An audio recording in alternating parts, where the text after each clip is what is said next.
Olá, tudo bem? Me chamo Marcos Paulo e eu serei o professor de Física de vocês.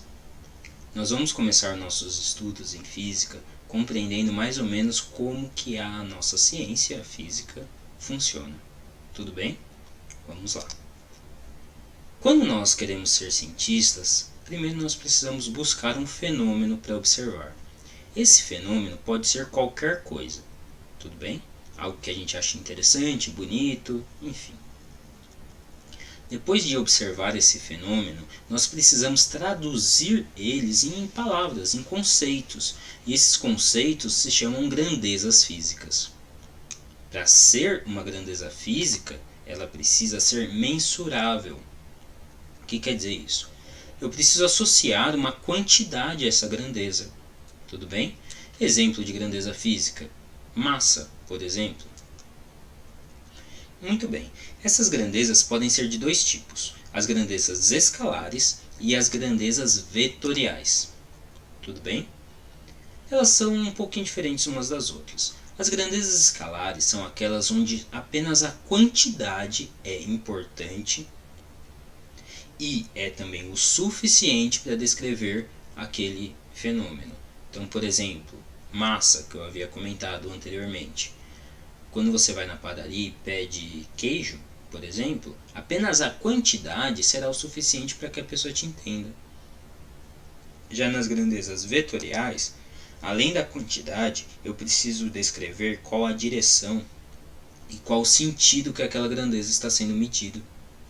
Então, por exemplo, quando você fala, eu quero 100 gramas de queijo, não importa se está mais para a direita, se está mais para a esquerda, se está mais para cima, mais para baixo, 100 gramas de queijo será 100 gramas de queijo toda hora.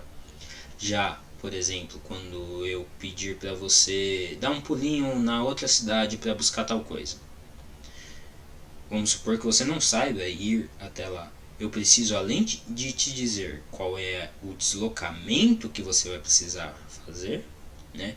Preciso dizer também qual é a direção, qual é o sentido. Afinal, eu pego a esquerda na rodovia, pego a direita na rodovia, como é que eu faço, não é mesmo? Então, as grandezas vetoriais são aquelas onde a intensidade, né, a quantidade é importante sim, sempre, mas também a direção e o sentido que aquela grandeza está indo. Tudo bem? Logo a gente vai fazer uma distinção melhor sobre o que é direção e o que é sentido. Muito bem. Depois de ter feito isso, né, de ter medido as nossas grandezas, nós teremos que elaborar hipóteses sobre como que aquele fenômeno funciona. Veja só, como e não o porquê ele funciona. Tudo bem?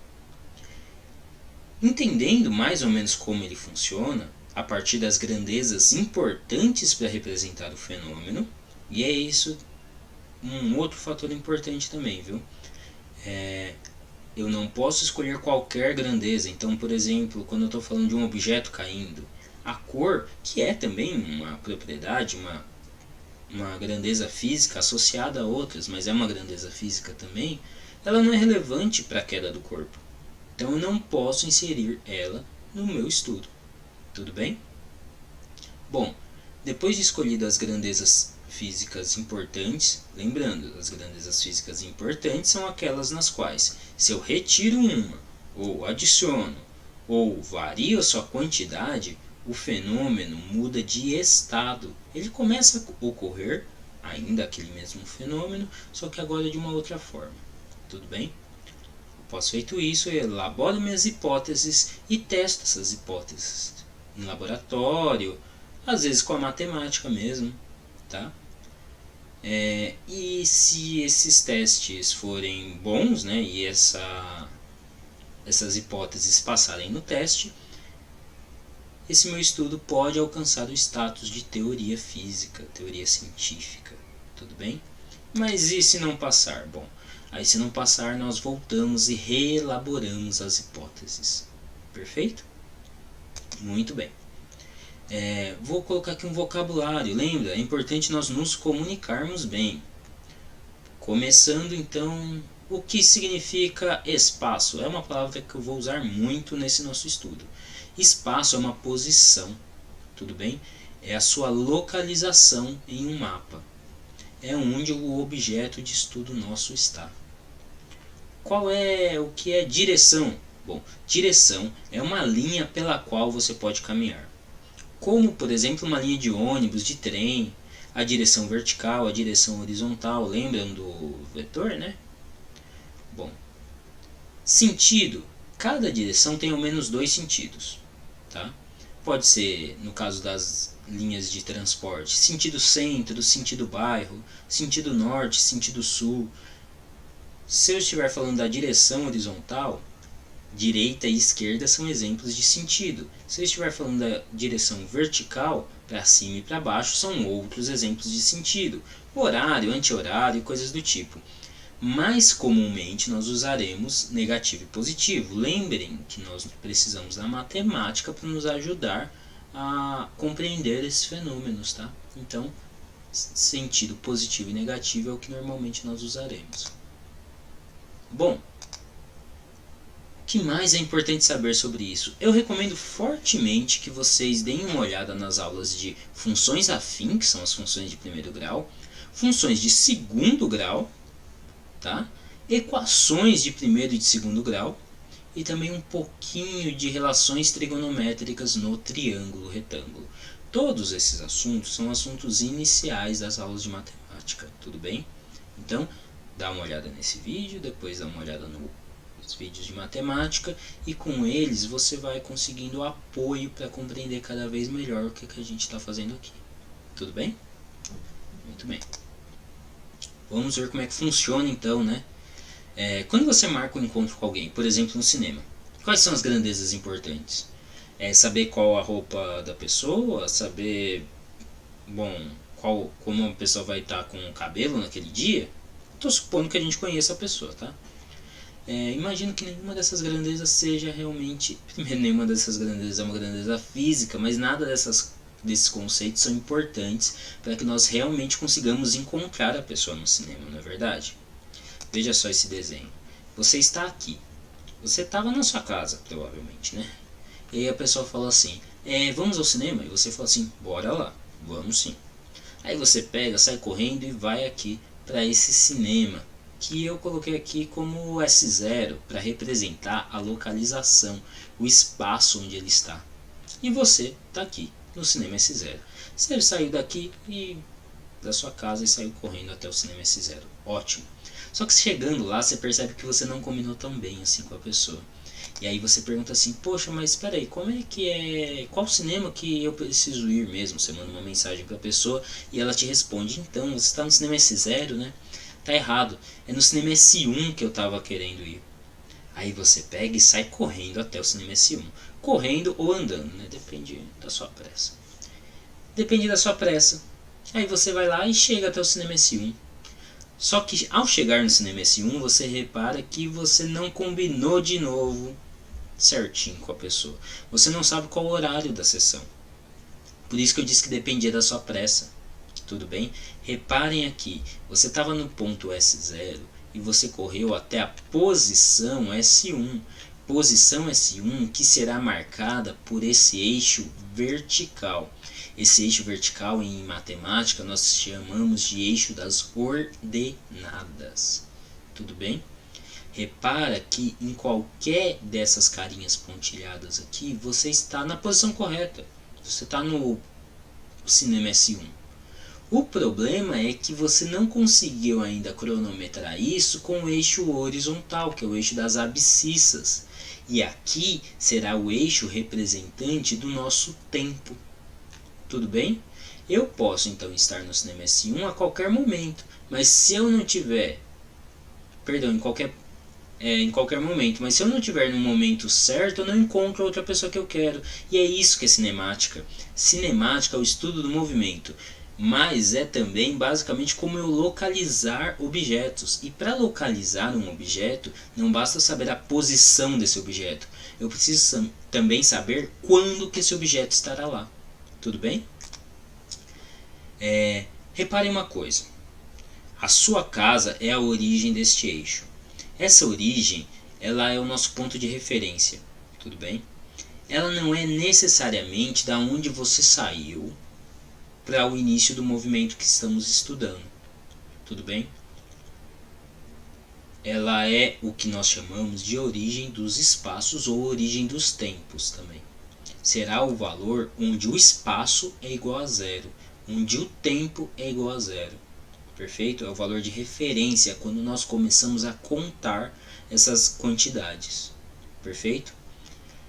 Bom, para chegar em S1 na hora certa, você precisa escolher o quão rápido você precisa chegar lá. Ou seja, você precisa escolher a sua velocidade.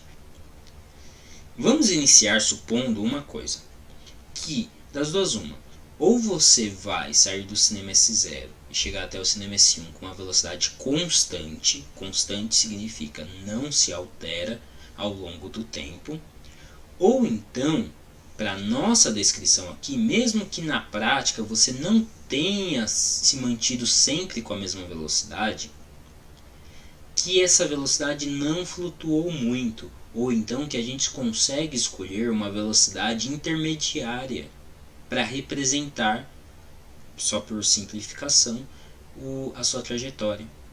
A essa velocidade intermediária nós chamaremos de velocidade média. Perfeito? Muito bem.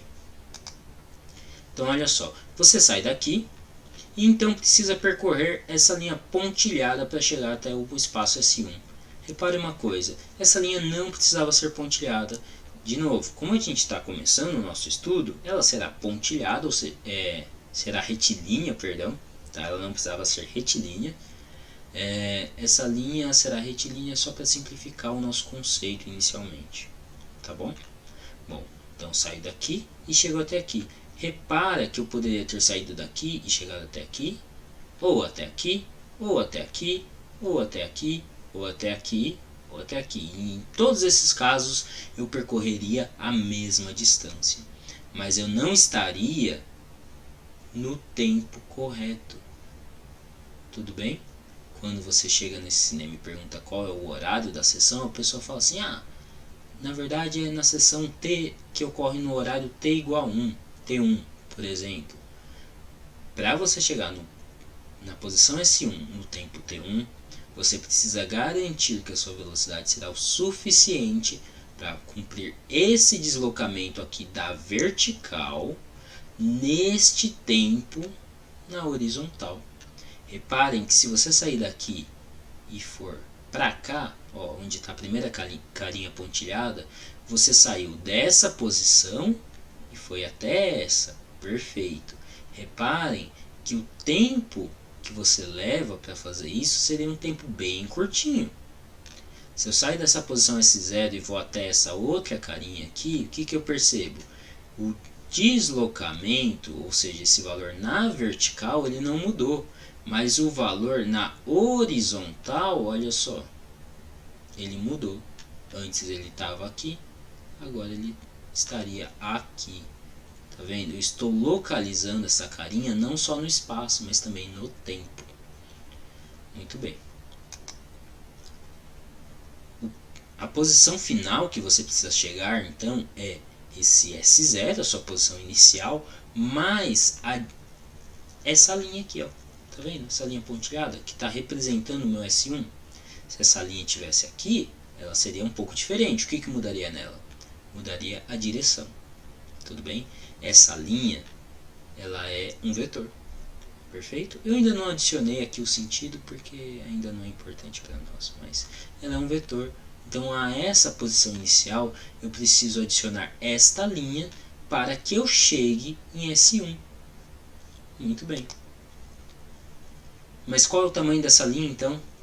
Essa linha, o tamanho dessa linha será o seu deslocamento, ou seja, o quanto você precisou mudar na sua posição, vezes quanto tempo você precisou correr. Repara que quanto maior o tempo, mais essa linha fica esticada, não é verdade? Se eu colocasse um tempo aqui na frente, por exemplo, ainda na posição do S1, mas colocasse um tempo aqui bem na frente, o que eu teria? Eu teria essa linha cada vez mais esticada. Quanto mais eu me afasto no tempo, mais essa linha fica esticada. Tudo bem? Bom, lembrando só Deslocamento é a diferença, sinal negativo, entre o ponto final e o ponto inicial na minha trajetória. Quando eu uso o termo diferença, eu sempre estou falando de uma subtração. O valor que eu falo antes, menos o valor que eu falo depois, tá? Então, meu deslocamento é a diferença entre o ponto final e o ponto inicial. Ou seja, ponto final menos ponto inicial. E esse deslocamento vezes o tempo que eu estou deslocando será o tamanho dessa linha. Como você pode ver. Ou seja, essa posição final é igual a essa posição inicial mais a velocidade vezes o tempo. Tudo bem? Isso se chama função horária dos espaços. Esse nome é importante. Eu sei que quem já tem algum estudo sobre isso deve chamar essa nossa função aqui de sorvete, não é mesmo? Porque alguém achou que isso daqui parece um sorvete. As palavras, né, essas letras, elas têm a sonoridade dessa palavra, sorvete. Mas eu recomendo que a gente não faça dessa forma. É importante eu saber o nome real das coisas. Assim, em um exercício que pedir para você qual é a função horária de tal objeto que é representado por tal gráfico, você vai saber exatamente sobre o que o exercício está falando. Tudo bem? É importante que nós saibamos o que o exercício está falando, porque só assim a gente consegue calcular certo o que está sendo pedido. Tudo bem? Então essa é a função horária dos espaços. Recomendo fortemente também que cada vez que você vai usar uma função, uma equação, você diga para você mesmo o que é aquilo. Isso daqui é a posição final, que chamaremos de S. Isso daqui é a posição inicial, que chamaremos de S0. Em geral, quando nós colocamos esse zerinho na frente de uma variável, de uma grandeza, estamos falando do valor inicial. Tudo bem? Mas a velocidade que eu escolhi percorrer essa trajetória, vezes o tempo que eu estou aplicando essa velocidade. Lembrando, função horária dos espaços. Muito bem. Como nós havíamos falado, vocabulário é importante. Então, eu já tinha comentado, né? Deslocamento é a diferença entre o ponto final e o ponto inicial.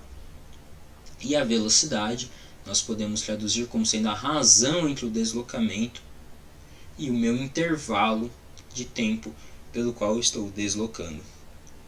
Tudo bem?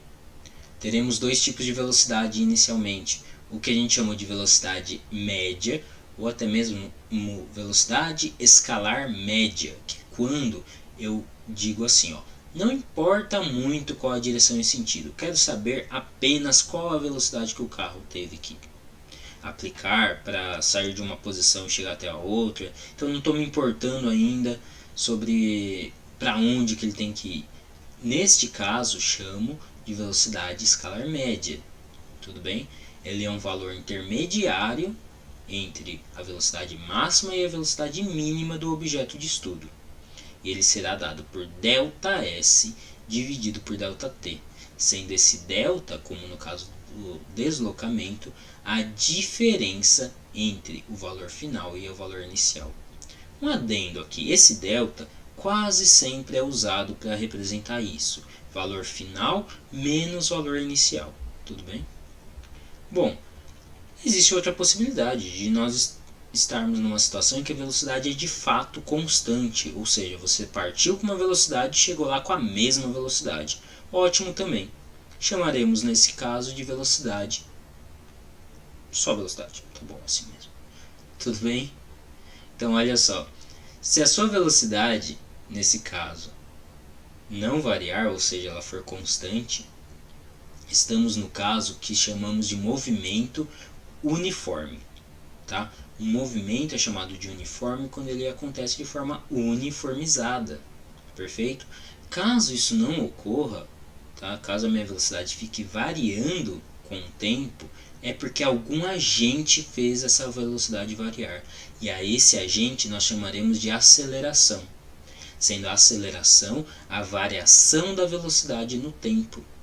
Perfeito? Essa variação não significa nem aumentar a velocidade nem diminuir a velocidade necessariamente. Pode ser, por exemplo, apenas alterar a direção dessa velocidade. Perfeito? Muito bem, é isso por enquanto.